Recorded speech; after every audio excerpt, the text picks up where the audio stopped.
nuko rero inyuma yo guca mu mapublicité atandukanye reka tuje mu bikorwa rero byatuzinduye muri kano gatondo rero nta bindi byinshi turi bubabwire cyane ariko kandi nuko gusa nyuma ya kino gikombe cya Coupe du Président cyako kirabera hirya no hino ku bibuga bigiye bitandukanye imwe mu migwi rero yaraye ibandanyije twavuga yuko inkuru yonyene ihari nuko gusa muri no 16e de finale equipe imwe yo mu cicaro ca mbere Aigle Noir niyo yabuza amahirwe kubandanya mu 18 gishira icanyuma anayo iyindi migwi y'ibicocoro ndavuga muri Premier Division iyindi migwi yose yaronsa amahirwe yo kubandanya mu gice kindi gishira 18 gishira icanyuma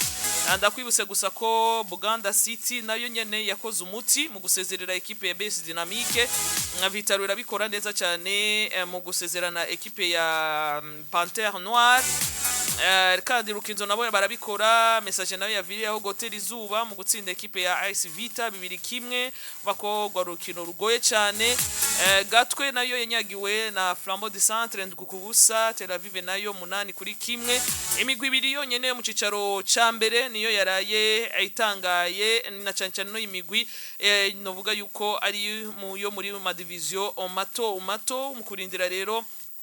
tukamenya mbega isango rindi aho ino migwi igiye kubandanya ikina nijyari amagenekerezo ariko ico mwomenya nuko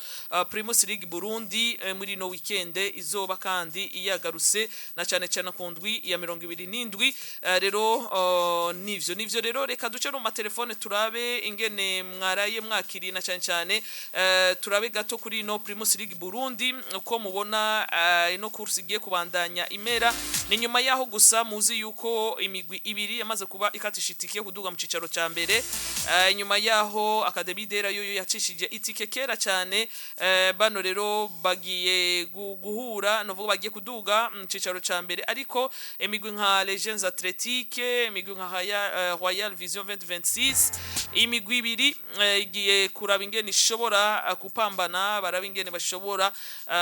kurondera rukino vuga umugwi umwe uzoca muri barrage uzohambya imigwi ibiri hagati imigwi ibiri yamaze kuduga ni Academy Deira na Rimeo Dongozi niyo migwi yacishije itike kabisa nukurindira rero tukamenya mbega hagati mbega ni Buja City murantunga si Legends Athletique ni Buja City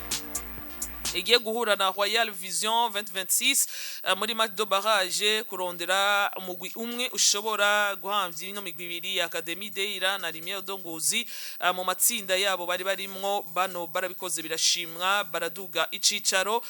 uyu munsi rero nta camira bano ino migwi ibiri tugiye kwibona ipambana yahehe muri kino gice ca Premier Division muri Primus League Burundi nayo makuru rero reka turabe gato ndabona amatelefone muri ko telefone mutubwire uko muwumva ibintu bizoba bimeze muri weekend umwanya muto ndababwira ingene bizoba bimeze hano wi mwaramutse neza amahoro yego turashima ni sana nawe yego wamenye umuyaga ni vuvuzela vuvuzela umukataranye yiyemera yego ndagukeze cyane vuvuzela cyane gose ege nayo nemeye ibintu wa mukobwa ngaho kuri Buja FM nari gutanga navuga nje niyemeze gutabaza imbata zo mu gatumba zose bari ni yatsinda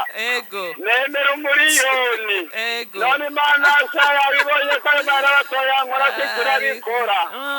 barayibukaze rero ubu ekipe ziriho kwisi zikomeye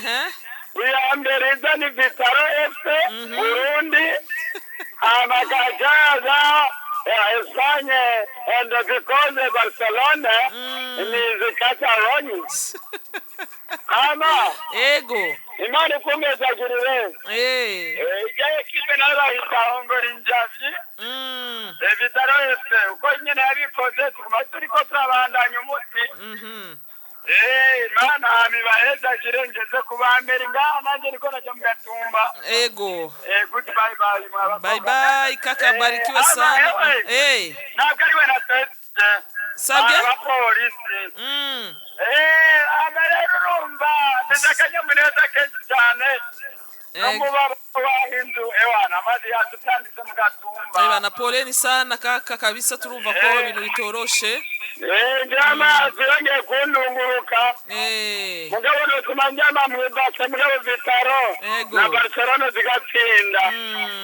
Amareka ngereza abantu mwanya. Hereza abandi akanya kabisa. Yego jeni mukazera. Safi sana.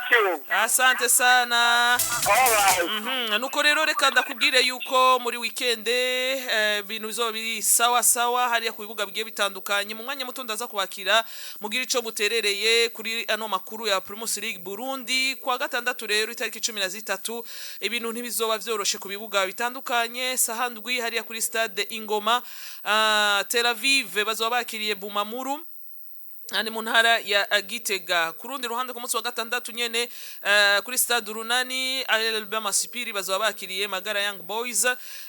ku munsi wa gatandatu nyene hariya kuri Nkuru Nziza Peace Complex muri mu ntara ya Makamba isaha 9 zuzuye neza Moso Sugar Company bazoba bakiriyeho Kayanza United kurundi ruhande ino n'indwi ya 27 ya Primus League Burundi umva ko izoba yabandanyije inyuma yaho igikombe citirirwa mukuru w'igihugu cariko kiraba muri ino weekend iheze kurundi ruhande kuri stade Urunani kwa gatandatu birumvikana ko nyuma y'urukino rwa LB Masipiri na Magara Young Boys azoca yinjira mu rundi rukino isaha 9:30 Interstars na Rukinzo bazocakirana kuri ico kibuga nyene kwa gatandatu nyene hariya kuri stade Ingoma inyuma y'urukino ruzohuza Tel Aviv nuno mugwi wa Bumamuru FC azoca yinjira urundi rukino ruhambaye cyane hagati ya Flambeau du Centre n'umugwi wa Aigle Noir de Fighters runo rukino rero sugo gutuma ko umwana n'urukino ruhambaye cyane turaza kugaruka ko mu mwanya muto turabe ibiharuro vy'imigwi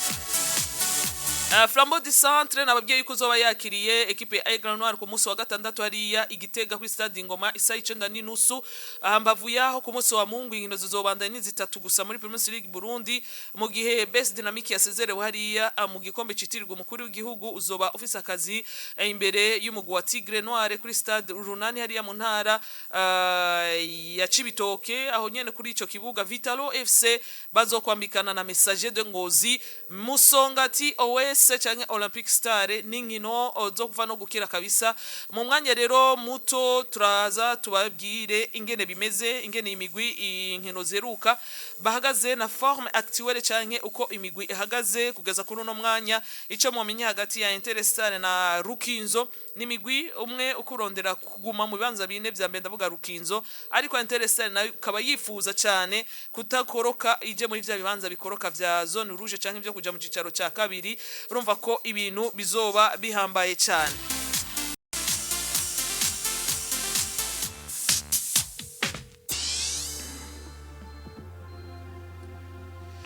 imigwi ibiri rero igwanira ikibanza ca mbere ndavuga Vitalo buheruka ku ndwi ya 26 n'ivyari vyoroshe ku ruhande rw'aba Mauve Blanc kuko bano bahuye n'igufa rikomeye cyane riremereye imbere y'umugwi wa OS uno mugwi rero ukaba uhagaze neza kugeza kuri uno mwanya Vitalo rero yari ikurikiranije intsinzi zigera kuri zingahe zose zine nyuma ndavuga imbere yuko bakigwa na Olympic Star kuko bari batsinze Dynamique baratsinda Tigre 3-0 Magara Young Boys bayitsinda 2-1 Vitalo yatsinda Aigle 3-0 ino ekipe ya Vitalo rero igeze hari ya Imuyinga nivyo vyoroshe kuko OS nayo uno mugwi wa Olympic Star twababwiye yuko umeze neza kugeza kuri uno mwanya mu nkino zishika nka 6 ntibazi icitwa intsinzwi uko isa ani ekipe rero biboneka ko muri zino nkino za hafi na hafi bameze neza cyane bafise ibiharuro byiza kanatsinda ni no mugwi uri mu bibanza navuga bitera intege cyane ibibanza ndwi vya mbere si kibanza kibi na buke kuri no ekipe nayo nyene bigishoboka cyane yuko mu gihe yo bandanye no performance mu nkino zisigaye yo kwisanga nko mu bibanza bitanu vya mbere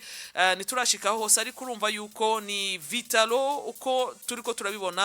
ni Vitalo bigaragara neza yuko bagiye guhura kuri no ndwi ya 25 na 27 hariya kuri stade Urunani bagiye guhura na Messager de Ngozi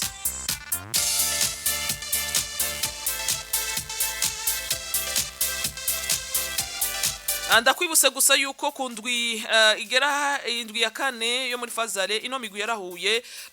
Vitalo itsindira hariya ku kibuga cyabo Rukundo ino ekipe ya Messager de Ngozi bayitsinda igitsindo kimwe ku busa byumvikana ko Messager Ngozi nayo numwe muri ekipe tubona ko nayo nyene kurasubira kandi kwiyambika izina na cyane cyane kwishira heza hashoboka iri mu migwi itanu myiza ya mbere mu gihe rero umva ko bano batsinze ekipe ya Vitalo boca bisanga nko mu kibanza cha kane aho ndavuga ni mu gihe ekipe ya Musongati canke Rukinzo yoba yatsitaye ninatsinde inkino zabo bafise byumvikana ko course muri ya migwi ine ya mbere ikibandanya ku migwi yose Messager de Ngozi bagiye guhura na ekipe iri kuragwanira ikibanza cha mbere ku ruhande rwa Mauve Blanc nabo ngira niboshira gati mu ginyo kuko amanota asigaye kugeza kuno no mwanya ariko aragabanuka inyuma yaho ekipe ya Flambeau du Centre yatsinda kundwi iheze ya 76 bobo bagatsitara bakanganya urumva ko ubunye hariho butandukane gusa bw'amanota 8 hakaba hasigaye inkino zingana gute n'inkino zitatu harimwo n'urugo ku munsi wa Mungu bazokina byumvikana neza yuko Vitalo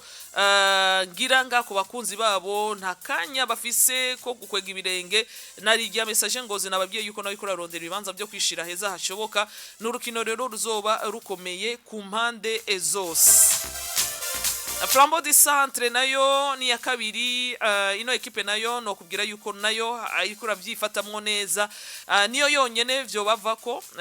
Flambeau du Centre niyo yotangira igikombe hakirikare ku ruhande rwa Vitalo kanatsinda Vitalo runo rukino rwa Messager Ngozi borara barutsinze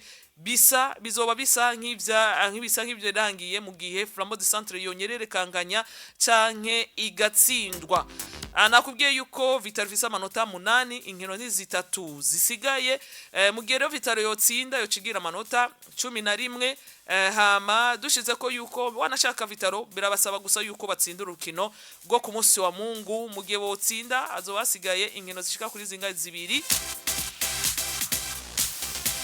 izo nkino zibiri zisigaye zitatu mbere murantunga ni zitatu 27e journée barukinye azobasigaye 28e 29e